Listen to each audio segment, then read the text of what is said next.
Hey everyone, and welcome to this week's edition of the Map Room. I'm your host, Eric Cunningham, and with us this week we have Nick Morris back after a week absence last week. And we also have a new guest filling in for Jared Stone, James Newton, who's a writer at Elections Daily and has been contributing some maps to our podcast the last few weeks. So last week we finished our series on Texas. This week we're going to go with a state that's a little bit lighter, not as heavy of a dive into a state to worry about, but it's a very interesting state. It's the state of New Hampshire. Politically, it's one of the most competitive states in the country. It's pretty close historically to the popular vote in recent decades, even though it's trended and voted Democratic in every election since 2004 at the presidential level. It also has a big history of ticket splitting. It has a Republican governor, but both of its senators are Democratic. And it voted for a Republican governor in 2016 while voting for Democrats for president and Senate very narrowly. So the voters there are very willing to split tickets. It has a very notable independent streak. Aside from being the state with the second primary, it also has a lot of independent voters, and it has a lot of libertarian-leaning or moderate voters as well. So it's a very interesting state to look at. So I'm going to get started and kind of go over the basic presidential election history. And to kind of start, we're going to go a little bit further back than we usually do on the map room. We're going to go back to 1984. And this is really important because this is the high water mark of Republicanism in the state of New Hampshire. You'll notice here that Ronald Reagan won the state with around 68.6% of the vote, which is really, really good. That's a big number, and that's actually the best showing a Republican had there since 1920, when William McKinley won the state, with an identical percentage point margin. Back then, New Hampshire was a Republican-leaning state, like most of Upper New England, or along with Maine and along with Vermont.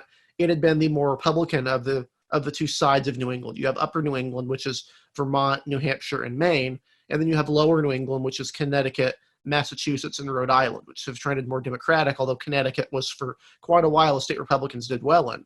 But you'll notice here, while Ronald Reagan won nationally with around 60% of the vote, he won the state by much more. He won it with almost 9% of the vote more than he did, nationwide. So that's a really good performance for him. 1988, again, a very similar performance. Republicans got over 62% of the vote, which was, again, over 10 points better than the national margin for Republicans, or in this case, a little bit under.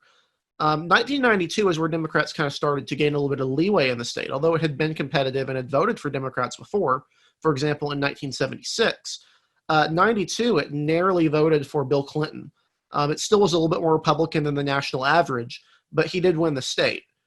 Going into 1996 is where it started to become more of a Democratic-leaning, very light blue state we're noticing now.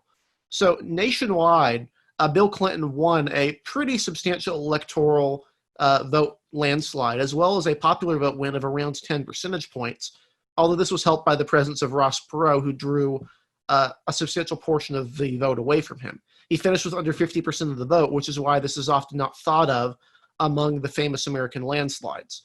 If I were to show you it right here, it's 49.2 to 40.7. That's a very large margin that has not been seen since. But again, because of the presence of Ross Perot and getting under 50% of the vote, this is kind of a disregarded election in many ways.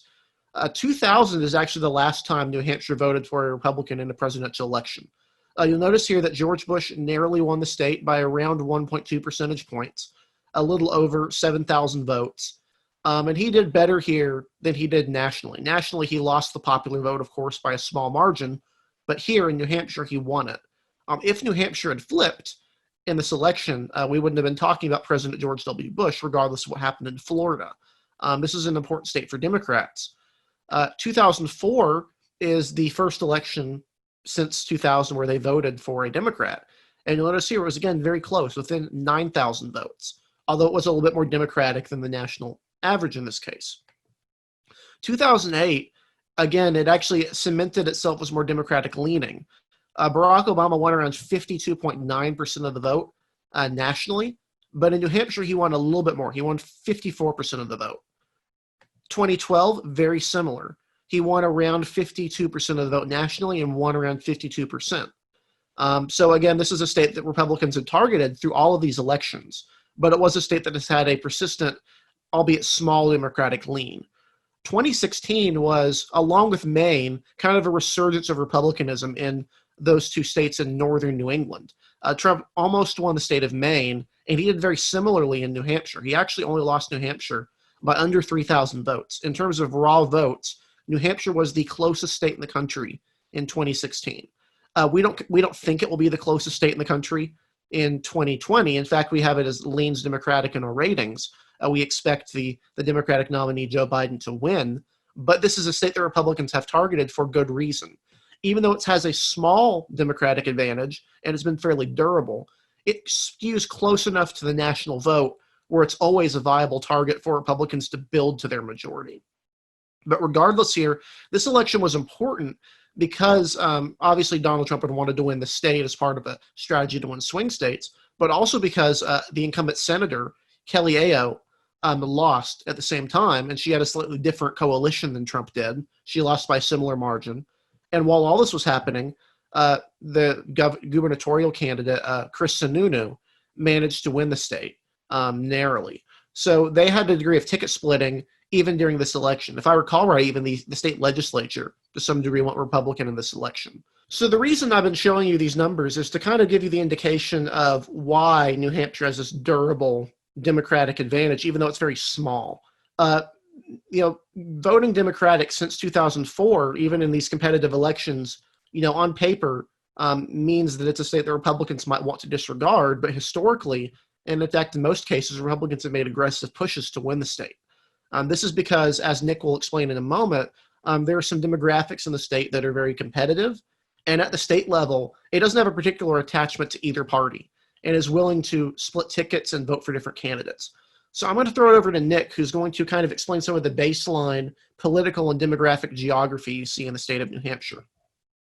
So following on from what Eric said, this is probably one of the closest states in the country to the national vote. In fact, it has a PVI of R plus 0.02, which is incredibly close. And if you look at the voting trends across the state, you'll see that it's quite interesting. In most states, you have the urban areas voting Democratic and rural areas voting Republican. This isn't necessarily the case in New Hampshire. So New Hampshire has several political regions, each of which vote consistently close. So if you look at this map here, you'll see that there's two main regions of the state. This is a map that I made as a congressional map. It's a potential congressional map. Those two districts have about equal population. The first district, which is in the south of the state, is mostly Boston and exurbs. It contains some of the biggest cities in the state, such as Manchester, Nashua, and Dover.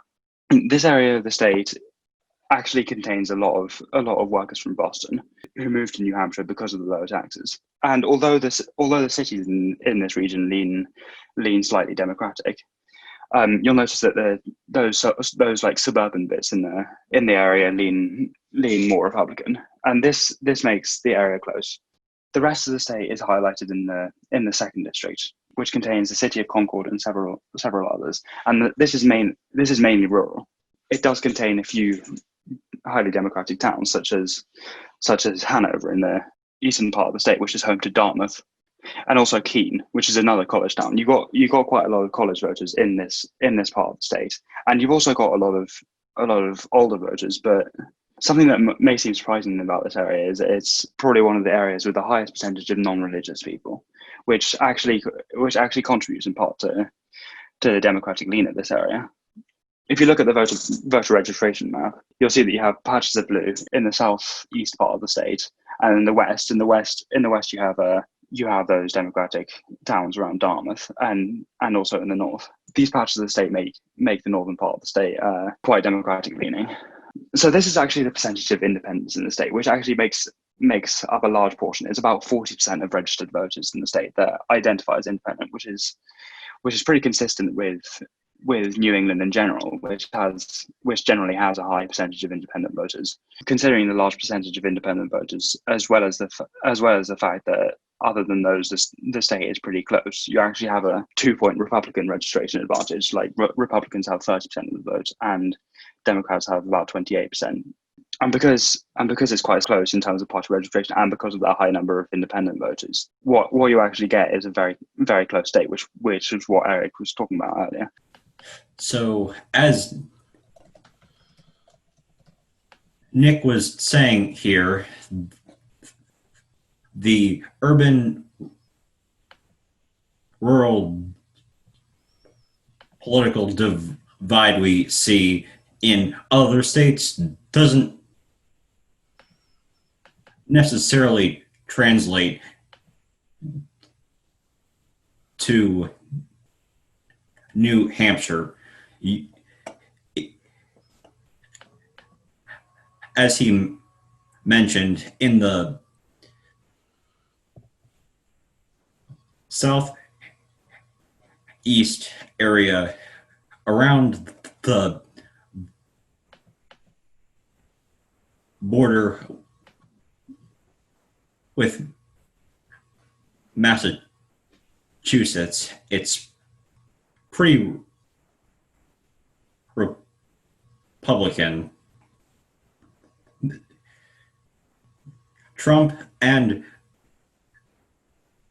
Senator Kelly Ayotte swept these areas in 2016. However, Maggie Hassan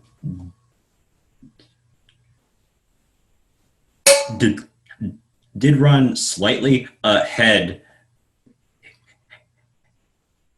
in the more eastern part, possibly because she's from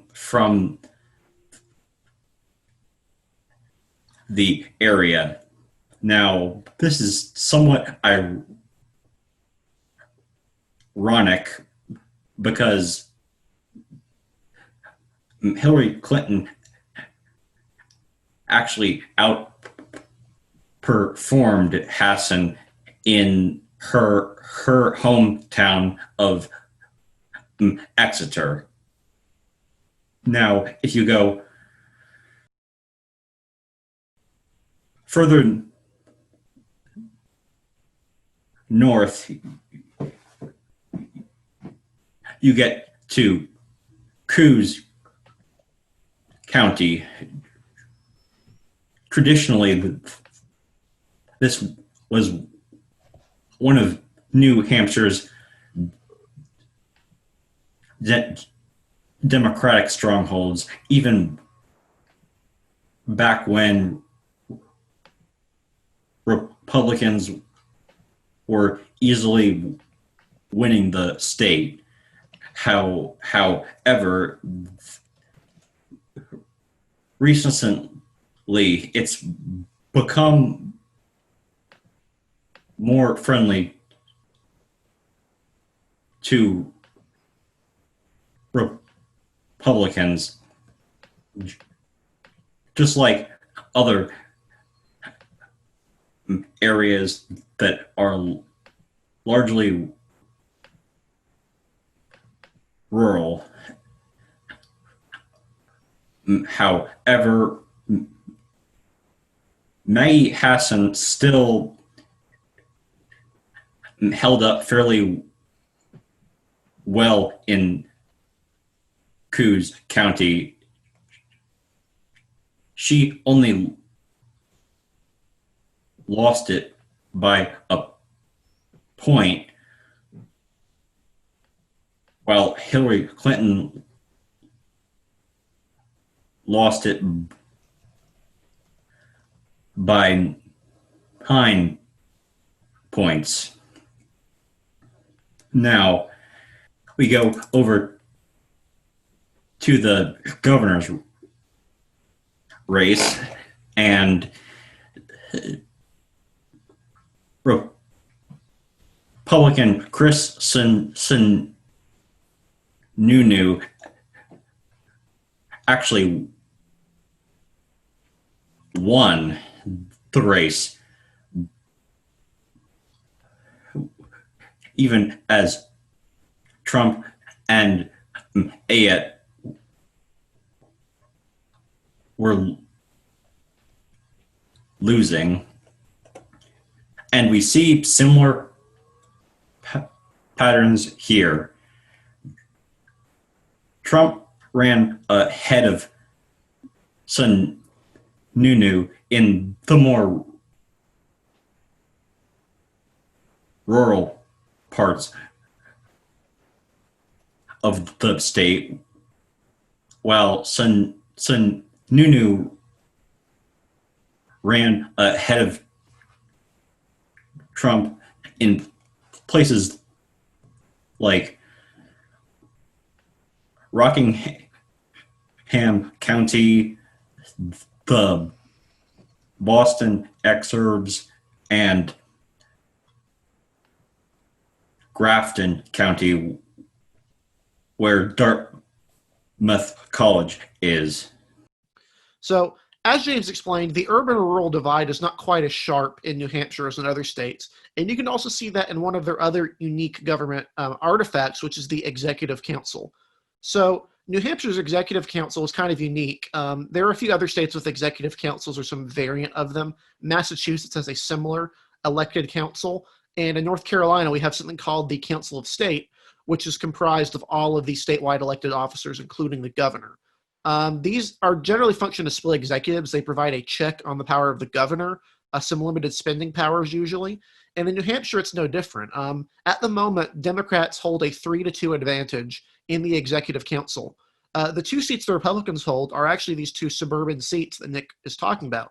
They hold the 3rd district and the 4th district. So these two right here, two ones that are close to the Massachusetts border and that have a lot of voters that are in those suburban areas, whereas Democrats hold districts 1, 2, and 5, which again, 5 stretches into some of that suburban area, but the other two districts are predominantly not exurban communities. So the significance here is that even though Governor Sununu has power, he's elected, he does have to deal with this check in the form of the Executive Council. Also, uniquely in New Hampshire, Vermont does this as well. The governors are elected to 2-year terms. New Hampshire has only ever gotten rid of one governor in the midst of just their 2nd year, which was back in 2003 and 2004. They elected a governor by the name of Craig Benson, and he was very unpopular and lost in 2004. But you'll notice the rest of these, you don't see candidates leaving after just 2 years. You see them completing 4-year terms or longer. Some of them 6 years, some of them more. And you go back even further, it's just not something that New Hampshire voters do. The Executive Council is elected very similarly to a 2-year term. And over the last decade, there have been times when Republicans have held as many as all 5 of the districts on the council. So it is a politically competitive organ of government. One other unique aspect that New Hampshire has, along with other New England states, are town meetings. So the reason we talk so much about towns in New Hampshire as compared to counties is that really towns are the main bodies of government in New Hampshire. Counties have power, they have executive councils, committees. They do have authority. They're not completely useless like in some other New England states. But the predominant local level of government is the town structure, similar to other New England states. Now, most other states don't have this, but they have something called a town meeting, which these occur once a year.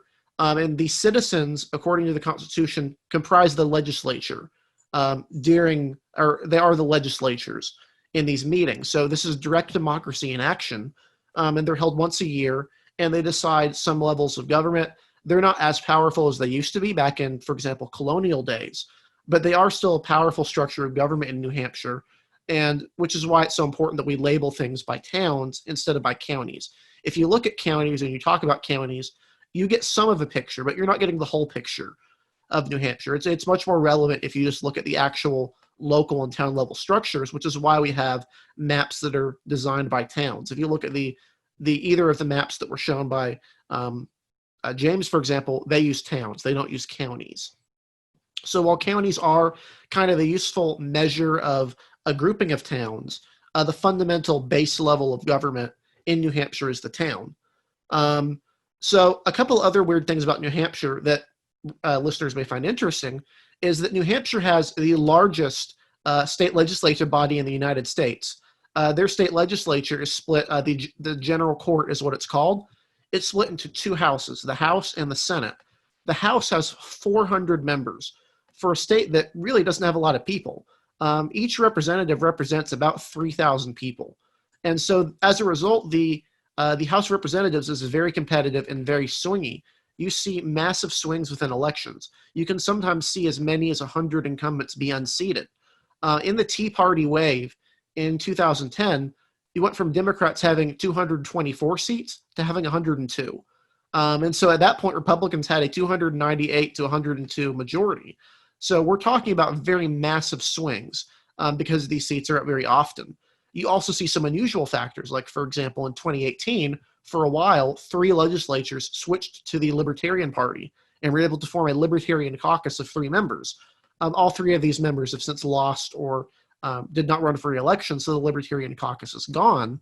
But this isn't really possible at other ones where in New Hampshire, you only need to win 3,000 voters. You only need to win a district of that size to be able to win. So you get some weird candidates that are elected and you get a lot of turnover. In comparison, the state Senate is very small. It only has 24 members, which is very small compared to other states. I believe Alaska is the only other state that has such a small Senate as them. If you look at them, Delaware would certainly be in that running as well, which is much more in line with their population. And because of that, the state Senate is much less competitive. Although as recently as 2011, you had 19 Republican legislatures in the Senate compared to only 5 Democrats. So right now, both houses have a Democratic majority. Democrats have a 4-seat majority in the state Senate. They have a 14-10 lead. While in the state House, they have 234 seats compared to 166 for the Republicans. So Democrats actually have, even though the governor is a Republican, they have, a pretty sizable majority in both houses, around 58 to 59% of seats. And this is unusual in New Hampshire. New Hampshire, the races in going into 2020, Governor Sununu is expected to win. Most sites have his race rated as likely or safe Republican to some degree. So it's very little question that Governor Sununu will be elected to another term. The question will be what the composition of the legislature looks like. And so with that, I'm going to go into another level of government here, is the congressional races. New Hampshire has 2 congressional districts, and Nick is going to kind of go over these two districts in New Hampshire, which has actually seen very little shift over time. The 2 districts have remained fairly consistent in design over the years throughout Republican and Democratic majorities. Right now, both are represented by Democrats, but Nick will explain more about what we're seeing underneath in these 2 districts. So historically, New Hampshire has had pretty interesting congressional seats. The first district is currently represented by Chris Pappas, who is formerly a member of the New Hampshire Executive Council. But before he was in Congress, you actually had an interesting back and forth in that district. You had 2 members of Congress, Frank Ginter and Carol Shea Porter, who raced against each other essentially every election cycle since 2010, I believe.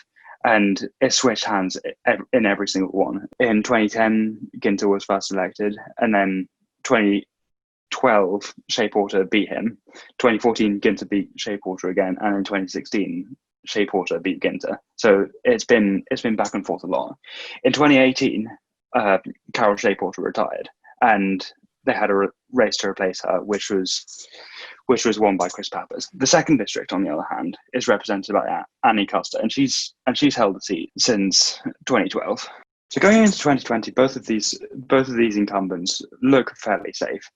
Elections Daily rates both of these races as likely Democratic, which means that they're not completely safe for the incumbents, but we're pretty confident about the outcome of the race. Now, this is despite both of these districts coming close in 2016. I believe Trump won the first district by about 3 points. He lost the second district by about the same amount. So both of these districts are relatively close. But even so, we're pretty confident about the result of these races because we consider both of these incumbents pretty strong. One of the reasons why we consider both of these incumbents to be fairly confident about their re-election victories is because of a very strong showing in 2018. I drew up a map earlier today of the 2018 results. You can't really tell which districts are which, but you had a pretty consistent overperformance of about 6 points in each district. Pappas won by 9 points. Custer won by about 12 points. Custer won by about 14 points. So that is That is a pretty consistent overperformance across the state. As you can see, you have got those areas of the state which have been Democratic leaning, going Democratic. You got the bigger cities in the state, such as Nashua and Manchester, going Democratic, and of course you got that area in the western part of the state, which includes a lot of college voters. All right, so as Nick explained, both of these districts are fairly competitive. Even though Ann McCusker is in a Democratic-leaning seat, it still came relatively close in 2016. It was a relatively close district. So both of these seats are actually drawn to be competitive to some degree. And because New Hampshire is such a politically competitive state, I decided to draw a theoretical gerrymander of New Hampshire. Now, a gerrymander in New Hampshire isn't like a gerrymander in other states. Because it's so politically even, you can't really draw a map that favors one party over the other. If you looked at it in total, it probably has a very slight Democratic bent, but neither district would be by any means safe. A gerrymander in New Hampshire would actually be giving both parties a safe seat. So I want to do just that. So the first district here is the Democratic district. So you'll notice here that if you look at the county lines, it draws in those cities that are along the Maine and Massachusetts borders over here. It draws them in, and you can see that lines up pretty well. It has Dover, it has Concord, Manchester, and so this district is fairly Democratic in total. In 2016, it would have voted for Hillary Clinton by 13 percentage points. It would have voted for governor for the Democratic gubernatorial candidate by 9 percentage points. It would have voted for in 2016. It would have voted for Maggie Hassan by 9 percentage points. And on average, the district would have voted for Democrats by around 11 percentage points. Even in 2018, when Governor Sununu had a very strong showing and won re-election, it would have voted for his Democratic challenger. This district would, if you take the presidential results in 2012 and 2016, it's about 6.5 percentage points more Democratic than the national average. So if that's a Democratic seat, what does the Republican one look like? Well, you notice the Republican one here draws in a lot of those rural areas. If you look at a partisan lean right here, you can see pretty clearly why I drew the districts the way I drew them. This district would actually have voted for Donald Trump by around 12 percentage points. So you'll notice because he lost by a smaller margin, so he only wins this district by 12, whereas Democrats would have won the first district by 13. Republicans would have had very strong showings in all these elections. And in fact, even in 2008, when Republicans lost New Hampshire by a fairly sizable margin, they still would have carried this district. So the reason it has so is it does have Nashua in it. If you were to remove Nashua, this district would actually become more Republican. But there's not really a way to do that without getting rid of the ability to wrap around this upper area. So about as far as you can go is about 6 to 7 percentage points, because this is a state that's very competitive overall and has pockets of competitiveness for both parties throughout the state. Which is why both districts are in theory competitive and have been drawn this way for decades. If you were to actually take a look at the congressional districts over time, as Wikipedia currently shows, you'll notice these districts are fairly unchanged throughout the decades, aside from pulling a little bit more in through Concord, and that's just because of population growth. You'll notice the lines, the upper border in particular, is very consistent throughout these decades. So overall, New Hampshire is a very politically competitive state, and that means it's very difficult for you to draw a true gerrymander.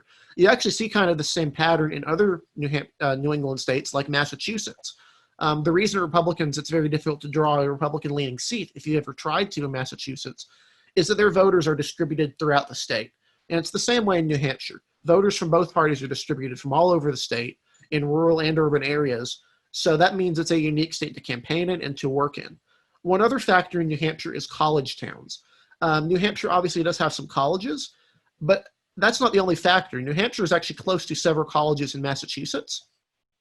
And sometimes you'll see voters and people from Massachusetts who live in Massachusetts and vote in Massachusetts going across the border to New Hampshire to campaign for a candidate. That's not illegal, but it is an interesting campaign tactic given these voters are going from a state that isn't competitive, Massachusetts, to one that is competitive, New Hampshire. So going ahead to 2020, if you look at New Hampshire, most outlets have New Hampshire rated as either a leans Democratic or a likely Democratic state. This isn't a state that's safe for the Democratic Party, and there are scenarios where Trump could win the state if the race tightens back up. But overall, both parties, it's generally agreed upon that this is a state that Joe Biden has a small advantage in. The most recent polling from the University of New Hampshire has shown Joe Biden with double-digit leads of around 13 to 14 points, although it's worth noting these lie very closely to the national polls, which have shown a similar margin. So in a way, New Hampshire is kind of following the nation as a whole. It's a very elastic state with a lot of swing voters on both sides. So aside from the presidential race, which is competitive, there are two other races in the state of New Hampshire, neither of which are considered to be competitive by most people and most outlets. The Senate race sees incumbent Jeanne Shaheen running for a second term. She had previously won this seat in 2014 by narrowly defeating former Massachusetts Senator Scott Brown, who had transferred over to New Hampshire in hopes of winning. He was extraordinarily popular in Massachusetts and ran very respectably in 2012, but he wasn't able to seal the deal over in New Hampshire. We have this race rated as solid Democratic, in part because Jeanne Shaheen is a very solid candidate. Both her and Maggie Hassan have relatively moderate records as governors and relatively standard liberal records as senators. They haven't done anything to really rock the boat. And on the Republican side, neither candidate in the Senate race is considered to be especially good. So the two main candidates that we're talking about in New Hampshire Republicans have, none of which are very good. There is Corky Messner, who is a lawyer and former U.S. Army Ranger. And then there's Don Bolduc, who is a former U.S. Army Forces Special Brigadier. Neither of these candidates are especially strong, and both of them have been trailing consistently by double digits in polls. We don't project this race to be competitive because neither of them really have the pedigree to take on someone like a Jeanne Shaheen. Although in theory, these races could tighten up on election day. We do expect Jeanne Shaheen to prevail in this race. The other race is the gubernatorial race, where Chris Sununu is running for a third term as governor. He previously won in 2016 and 2018. And this race is also considered to be Republican-leaning, in fact, to a strong degree. If you look at the most recent polling from the University of New Hampshire, Chris Sununu is polling around 59 to 62% of the vote, and his potential Democratic challengers are stuck in the 20s. If we did gubernatorial rankings, this would be a solid Republican state. And the reason is just because Sununu is popular. He has a very popular name in the state. There have previously been two other Sununus that have been senators and governors. His father is former White House Chief of Staff John Sununu, who was well known as the governor of New Hampshire and the White House Chief of Staff under George W. Bush. And then his son, John E. Sununu, was the senator from 2003 to 2009. And he was previously a representative there as well. So this is a well-known name in the state of New Hampshire. The other is that Democrats just don't have a credible candidate. The two candidates they have are Dan Feltness, who is the majority leader of the New Hampshire Senate, and then you have Andrew Valinsky, who is a member of the Executive Council. Obviously, Chris Pappas being a former member of the Executive Council doesn't mean that race's pedigree is useless, but neither of these two candidates have polled very well, and they're just simply not the support that you would expect. And also, New Hampshire tends to like their governors. It tends to give governors second and third and fourth terms. They tend to be a pretty incumbent-friendly state in that regard. So neither of those races are considered to be especially competitive, but given they are on the ballot, it is worth noting them. Really, the marquee race in 2020 is the presidential race. It's the one race here that we consider to be relatively competitive, as we have the race that leans Democratic compared to likely or safe for these other races. So with that, I hope you had a good overview of New Hampshire here. This is definitely one of the most interesting swing states in the country, even though it has that slight Democratic lean we mentioned earlier. It's clearly a state that's friendly to Republicans down ballot, and is a state Republicans hope to win back not only in 2020, but also going forward into 2024 and into the future. Although they'll need to do better in the suburban areas to be able to kind of reclaim that advantage in the state. So with that, I'm going to go ahead and wrap up this week's episode of The Map Room. Where can we find you guys on social media, Nick and James? You can find me on Twitter. My handle is TossUpReport. You can find me at Jim NPOL. And you can find me on Twitter at DE Cunningham 2. You can also find our writings at Elections Daily. That's at elections_daily on Twitter and at elections-daily.com. Thank you for watching, and we'll be back next week. Jared will be back next week as well, so we'll have the typical lineup again. But thank you for watching, and we'll see you on next week's edition of The Map Room.